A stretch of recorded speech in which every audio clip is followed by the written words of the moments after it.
Hi guys, welcome back to Vishwashakti family. Guru Purnima సందర్భంగా గురువు యొక్క ఆశీస్సుల్ని పొందడానికి ఒక పవర్ఫుల్ స్విచ్ వర్డ్ని మనం ఈరోజు 108 టైమ్స్ కానీ చాంట్ చేస్తే మనకి గురువు యొక్క పూర్తి బ్లెస్సింగ్స్ని పొంది మనం కోరుకున్నవన్నీ నెరవేరుతాయి. Switch word guru, be, divine, thanks, magic. గురు అంటే మార్గదర్శకుడు, మనకు జ్ఞానాన్ని చూపించేవారు.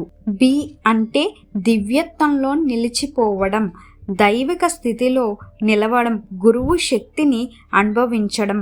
డివైన్ అంటే దైవిక శక్తిని ఆకర్షించడం. థ్యాంక్స్ అంటే కృతజ్ఞతతో మనసును శుద్ధిపరచడం. మ్యాజిక్ అంటే ఈ కృతజ్ఞతతో అద్భుతాలు జరుగుతాయి. ఈ స్విచ్ వర్డ్ని ఉపయోగించి వ్యాస పౌర్ణమి సందర్భంగా వ్యాసుడు యొక్క ఆశీస్సులతో పాటు గురువుల అందరి ఆశీస్సుల్ని పొందాలి అని మనస్ఫూర్తిగా కోరుకుంటున్నాను. Thank you universe.